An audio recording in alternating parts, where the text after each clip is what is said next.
에스겔 강해 24-3 에스겔 17장 22절부터 합니다. 이렇게 하나님이신 그 주님께서 말씀하신다. 내가 또한 그 높은 백항목의 가장 높은 가지를 취하겠으며 그것을 배치하겠다. 내가 그의 어린 장가지들의 꼭대기에서 연한 것을 따내겠으며 그것을 높고 우뚝 솟은 산 위에 심겠다. 이 백항목은 유다를 지금 상징하는 거죠. 유다 백성을 상징하는 거죠. 가장 높은 가지를 취하겠다. 그러니까 백항목의 가장 높은 가지가 왕이잖아요. 그러니까 왕을 취하겠다 이거죠. 그것을 배치하겠다. 그러니까 어떤 그 높은 나무 위에 가장 높은 가지를 취해서 그걸 어떤 자리에 앉히겠다 이 말이죠. 내가 그의 어린 장가지들의 꼭대기에서부터 연한 것을 따내겠으며 장가지들의 꼭대기에서부터 연한 것을 따겠다.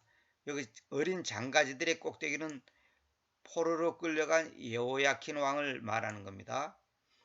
자, 그것을 높고 우뚝 솟은 산 위에 심겠다. 그러니까 여호야킨이 포로로 끌려가고 지드키야가 이제 다음에 왕이 됐잖아요. 그런데 연한 것을 따내게 꼭대기에서부터 연한 것을 따내겠다는 거죠. 연한 것을 따가지고 어떻게 하겠냐? 높고 우뚝 솟은 산 위에 심겠다. 그러니까 뭐냐면 지드키야를 택해가지고 높고 우뚝 솟은 산은 시온산을 말한 겁니다. 시온산 위에 심겠다.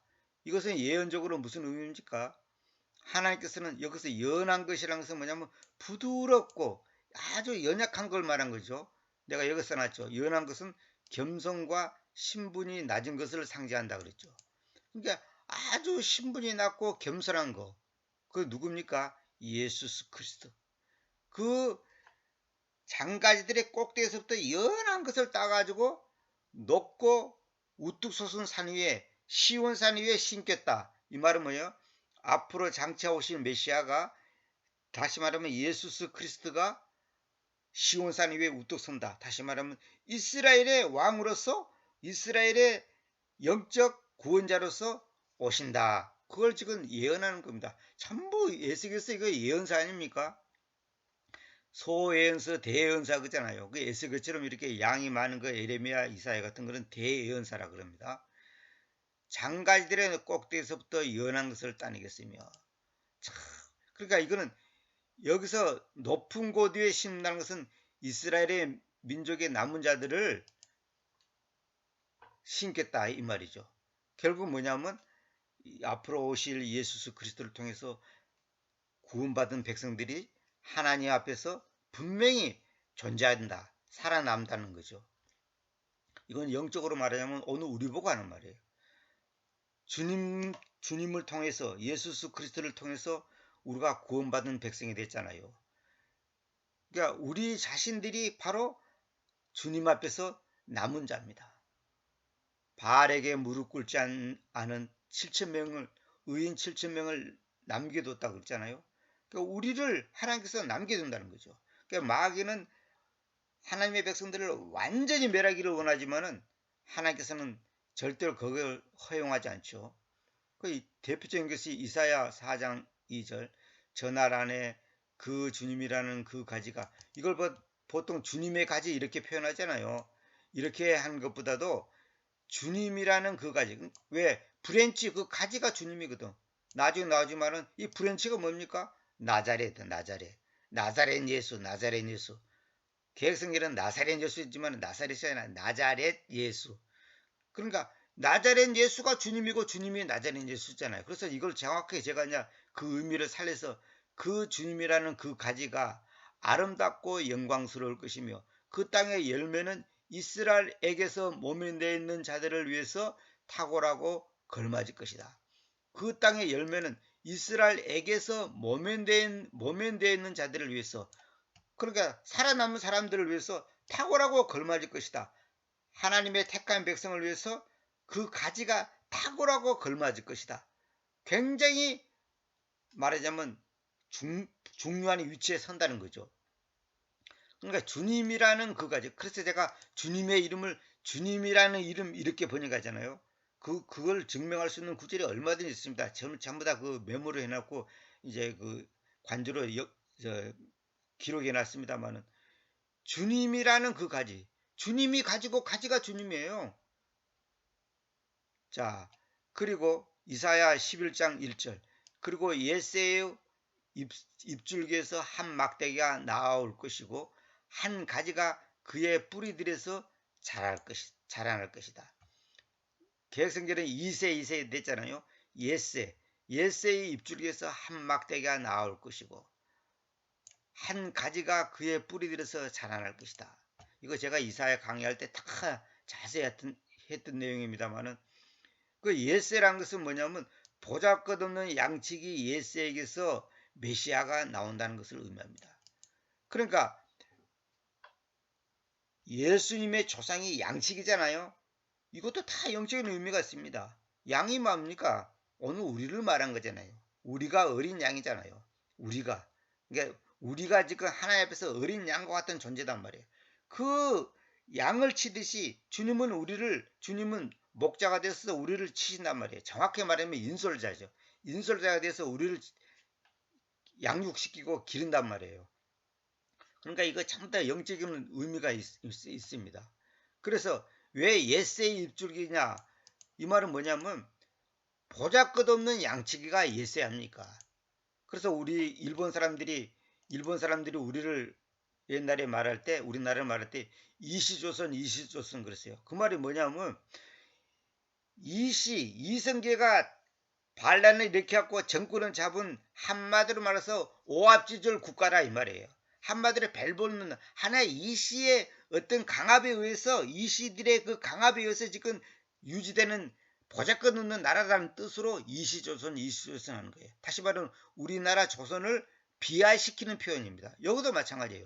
예새의 입줄기라 이 말은 뭐냐면 예새가 누구예요? 벨볼 없는 사람이에요. 가난한 양치기에 불과한 거예요. 그 입줄기에서 한 막대기가 나올 것이고 한 가지가 그의 뿌리들에서 자라날 것이다. 이 벨볼 없는 이 예새라는 이 가문에서 예수 그리스도가 오신다 이 말입니다. 이걸 지금 말한 겁니다. 그래서 제가 옛날에 다 이제 설명했습니다만 간단히 읽고만 넘어가겠습니다.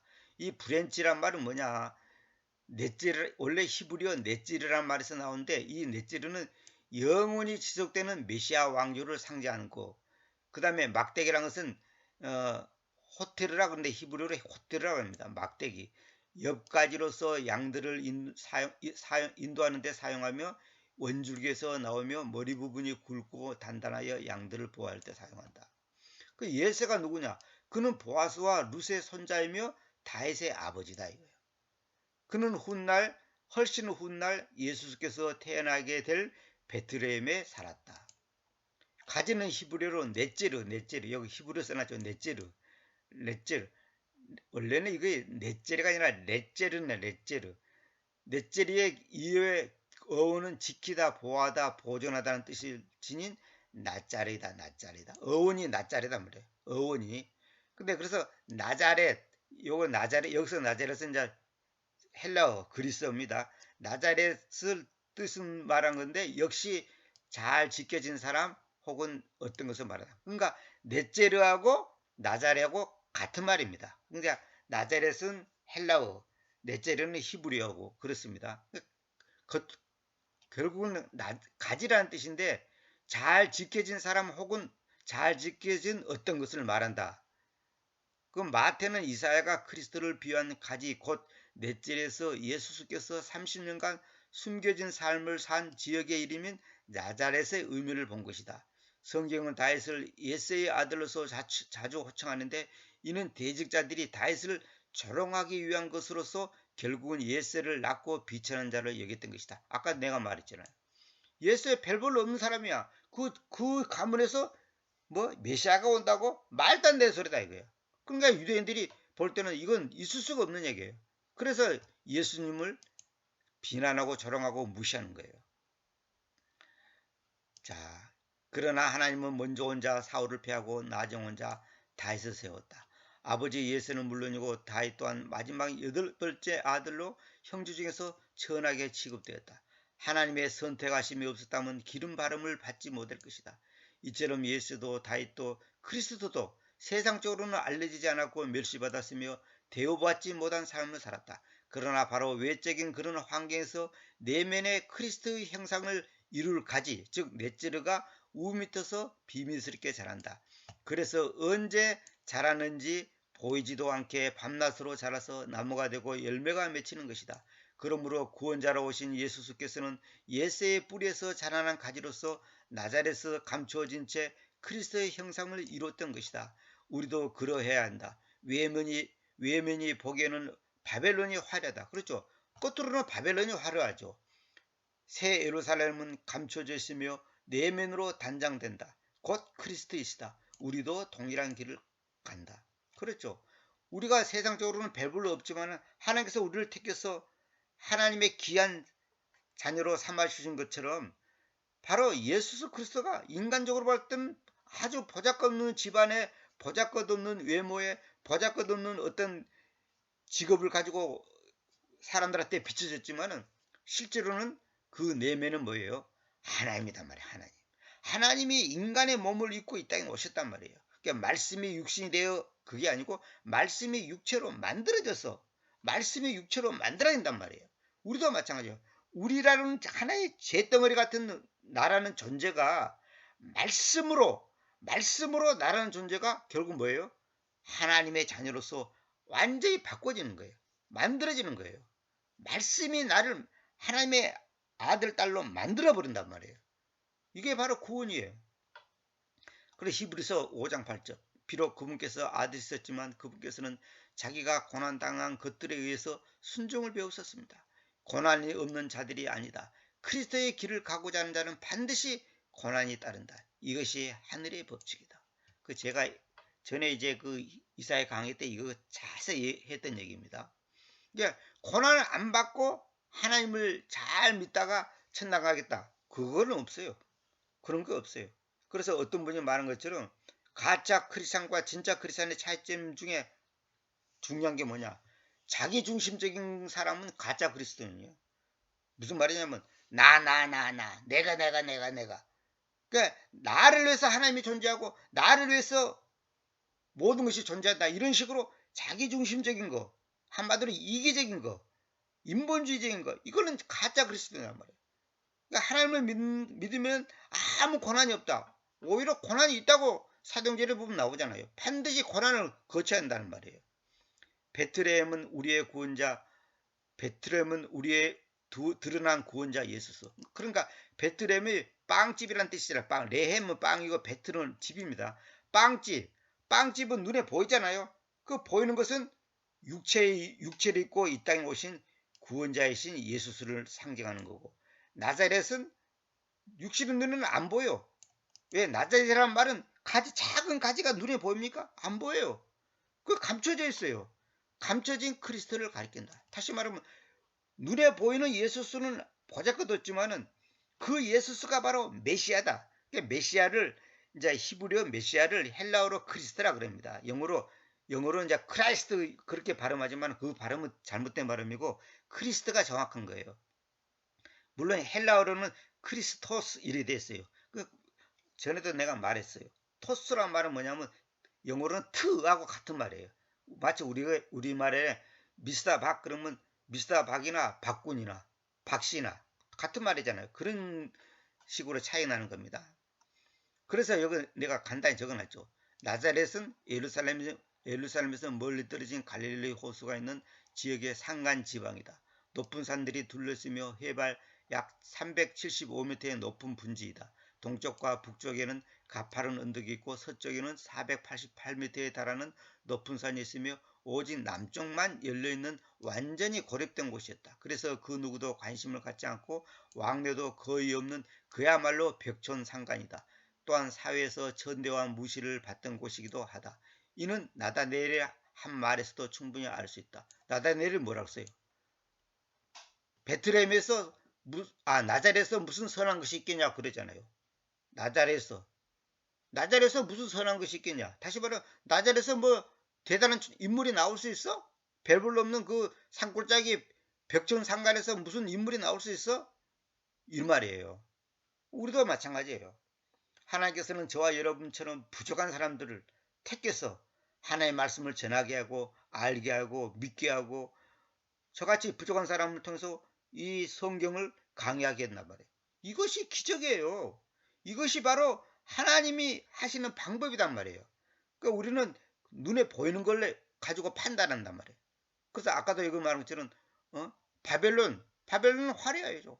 세상은 화려하고 멋있고 대단하게 보입니다. 그러나 그 바벨론은 멸망할 수밖에 없는 존재단 말이에요. 자, 23절. 이스라엘의 정상의 산 안에서 내가 그것을 심겠다. 그래서 그것이 큰 가지들을 낳아오고 열매를 맺어서 양질의 백항목으로 있을 것이다.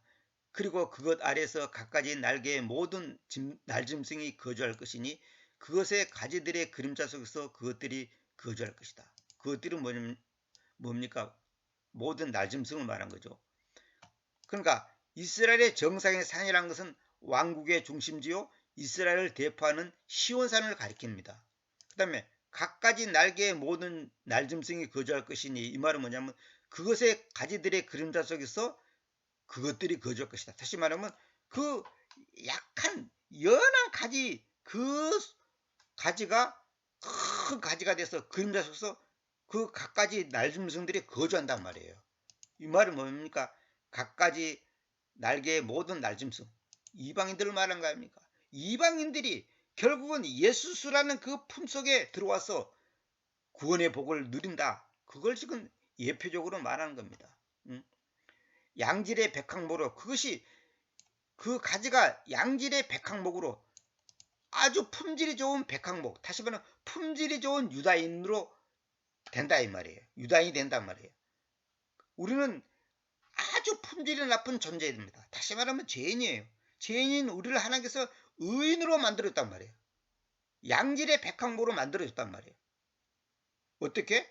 예수수라는 그 가지 아래 그 품 안에 그 날개 아래 거주할 때 그것이 가능한 거죠. 그것 아래서 갖가지 날개의 모든 날짐승이 거주할 것이니 그렇죠. 그 백항목 양질의 백항목 아래에서 모든 날짐승이 거주한다 이 말이에요. 이 양질의 백항목이 바로 예수수를 말한 거고 결국은 그 예수수 안에서 모든 이방인들이 주님의 품 안으로 오게 된단 말이에요. 이거 굉장히 복음적인 겁니다. 그래서 제가 항상 말했잖아요. 성경은 전부 예수님 얘기예요. 예수수 그분이 어떤 분이고 어떤 역할을 하고 어떻게 우리가 그분과의 관계가 맺어지는가 그 과정을 갖가지 사건을 통해서 설명하는 것이 성경이에요. 다른 게 아니에요. 그래서 제가 갑자기 생각나서 이것 소개해 드릴게요. 요한복음 20장 31절. 그러나 이것들이 쓰여져 있는 것은 여러분이 예수께서 그 그리스도 이 컴마는 동격입니다. 다시 말하면 하나님의 아들이시라는 것을 믿게 하는 것이요. 그러니까 그리스도가 뭐냐? 하나님의 아들이라는 의미예요. 그리고 믿으면서 여러분이 그분의 이름을 통하여 생명을 가지게 하려는 것입니다. 그러니까 이 말은 무슨 말이냐? 성경이 쓰여진 목적이 뭡니까? 여기도 이제 요한복음 이렇게 내가 몇 번이나 했습니다만 하나님의 말씀이 우리에게 기록된 것은 뭐냐면 예수스 그분이 바로 하나님의 아들이다 이 말이에요. 그럼 하나님의 아들이 뭐냐? 내가 지난번에 그 이름 예수스 강의하면서 다 얘기했죠. 그 이름 예수스 그걸 꼭 들으셔야 됩니다. 그게 굉장히 중요한 강의예요.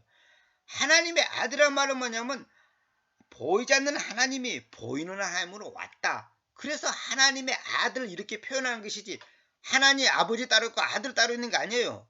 그 아버지란 표현을 왜 썼으며 아들이란 표현을 왜 썼는가 그걸 알아야 되는데 그걸 모르니까 아버지 따로 아들 따로 이렇게 분리시켜서 얘기하면 그럼 하나님이 두 분이네.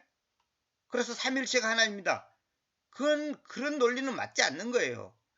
그래서 여기서 반드시 정관사를 살려줘야 돼. 그 그리스도란 말이에요. 왜? 가짜 그리스도가 있었거든. 지금도 마찬가지예요. 가짜 예수, 가짜 메시아, 가짜 하나님, 가짜 구원, 가짜 믿음, 가짜가 있단 말이에요. 그 그리스도, 하나님의 아들. 이걸 정확하게 살려서 번역하는 번역들이 거의 없어요. 이걸 제가 여러분 앞에 지나가면서 살짝 소개합니다. 이거 요한복음 20장 31절 꼭 여러분들이 명심하세요. 그래서 이제 요한복음 5장 39절 46절 18장 37절 여기도 보면 이제 옛유언 그 구약 성경을 기록한 것은 오늘 우리에게 교훈을 주게 한 것이고 이 성경 전체의 기록은 뭐냐? 예수 그리스도 그분이 바로 하나님 자신이라는 것을 말하기 위해서 기록된 거예요. 그래서 성경의 주제는 뭐예요? 예수 그리스도. 예수가 주인이단 말이에요. 주인공이단 말이에요. 다시 본문으로 와서 그러니까 모든 민족들이 예수를 통해 구원받을 것을 의미한다. 내가 이건 메모해놨죠. 그리고 들판의 모든 나무들이 나 주님께서 그 높은 나무를 끌어내려왔고 그 낮은 나무를 높여왔으며 그 높은 나무 끌어내렸다는 것이 뭐예요? 교만한 것을 낮추고 그 낮은 나무를 높여왔으며 겸손한 자를 높인다. 이런 표현하고 같은 겁니다. 그리고 그 푸른 나무를 건조시켜 왔고 그 건조한 나무를 번성시켜 왔다는 것이다. 푸른 나무가 뭐니까 유다 백성이 한때는 아주 푸른 나무였단 말이에요. 그런데 그것이 말라져 버린 거예요. 한마디로 바벨론을 공격받아서 완전히 박살나는 거예요. 그게 왜요? 우상 생기기 때문에. 그런데 그 건조한 나무를 주님께서는 또 공의를 여기서 번창시켜 왔다는 거예요. 이 말은 뭐예요? 나 주님께서 그것을 이어가여 왔고 행하여 왔다. 주님께서 높이기도 하고 낮추기도 하고 죽이기도 하고 살리기도 하고 건조시키기도 하고 번창시키기도 한단 말이에요.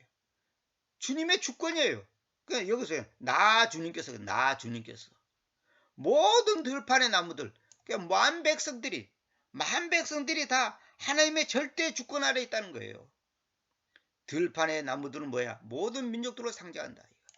그럼 메시아는 다시 말해 예수는 유다가 치욕의 심판을 받은 후 남은 자들에게서 나와 자랄 것이고 번창할 것을 예언한다. 다시 말하면 유다 백성이 그렇게 많은 죄를 짓고 바벨론을 끌려가서 죽임을 당하고 모욕을 당하지만은 거기서 남은 자들이 있어요. 남은 자들에게서 한 작은 가지가 자라서 그 가지가 큰 가지가 돼서 모든 민족들이 그 가지 아래서 그늘 아래서 새들이 짹짹거리듯이 존재한단 말이에요. 그게 뭐예요? 바로 메시아, 예수수 그분 아래서 우리는 결국은 구원받는다는 거죠.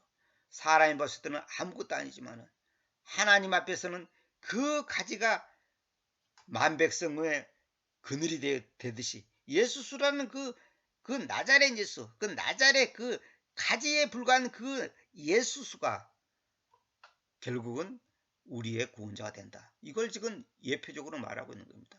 그래 이 성경은요 전부 예수님 얘기예요. 그러니까 이건 뭐 자세히 얘기하려면 뭐 성경 다 구절 가지고 얘기하면 끝이 없지만은 이 정도만 알아도 여러분들이 지금 에스겔서를 상당히 깊이 있게 이해하는 거예요.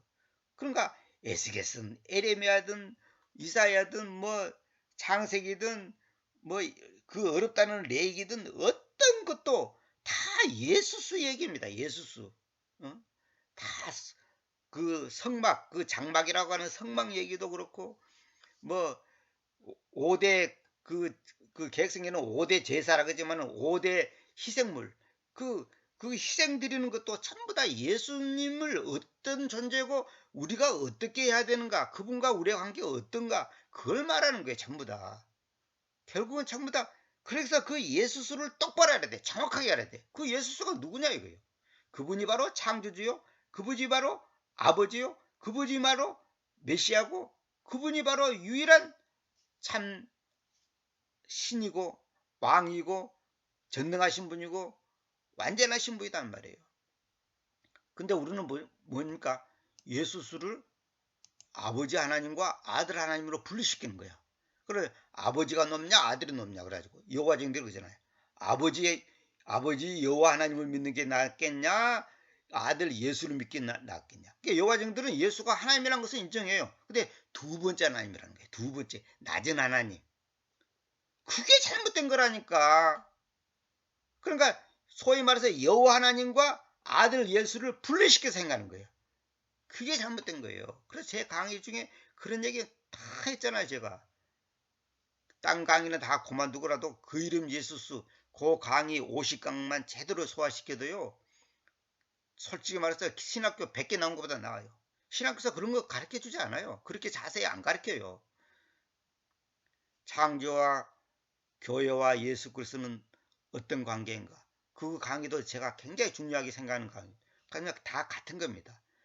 결국 뭐냐, 우리가 성경을 똑바로 이해하고 똑바로 알고 똑바로 믿으려면 예수스 그분을 정확하게 알아야 되는 거예요.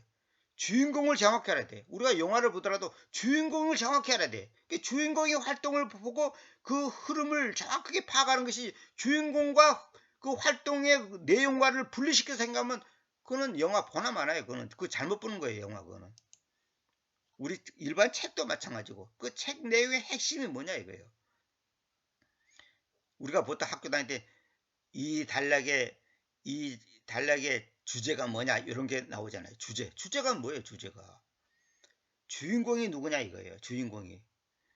그러니까 예수 그리스도 그분을 정확히 알아야 돼. 그 나자렛 예수가 바로 아브라함과 이삭과 야곱의 하나님, 다시 말하면 여호와 하나님 아니다 말이에요. 여호와 하나님. 그분이 창조주예요. 창조주가 따로 있고 예수는 따로 있고 그런 게 아니다 말이에요. 예수스 그분이 창조주예요. 근데 우리는 뭐예요? 아버지 하나님과 아들 하나님을 따로 생각해. 따로. 이거는 완전히 마귀 소리예요. 마귀. 그러니까 어떤 사람은 그러잖아요. 나는 하나님을 믿어도 예수는 안 믿어. 이런 사람 제가 직접 들었어요. 그리고 딴 사람도 그런 얘기 많이 해요. 그러니까 하나님 따로 예수님 따로. 하나님이 예수고 예수가 하나님인데 나는 하나님을 믿어도 예수는 안 믿어. 예수는 유대인이기 때문에 안 믿어. 그러니까 내 택시 기사한테 전도를 하니까 하나님을 안 믿는 사람이 어디 갔니? 아 그래요? 그 예수님 믿습니까? 아 나는 예수는 안 믿어. 하나님은 이 세상을 만든 하나님이라는 신이 있다 이거야. 그 신은 존재한다 이거야. 자기는 그걸 믿는데. 근데 예수는 안 믿는데. 그게 바로 앞뒤가 안 맞는 소리거든. 그 사람이 바로 예수스 그분이 어떤 분인지를 지금 모르고 있다는 소리 아닙니까? 하나님 말은 하는데 그 하나님을 막연한 하나님, 막연한 어떤 신을 생각하는 거예요. 그 하나님이 바로 예수스. 그분이 바로 그 그리스도. 하나님의 아들이란 말이에요. 왜 하나님의 아들이냐? 다시 말할게요.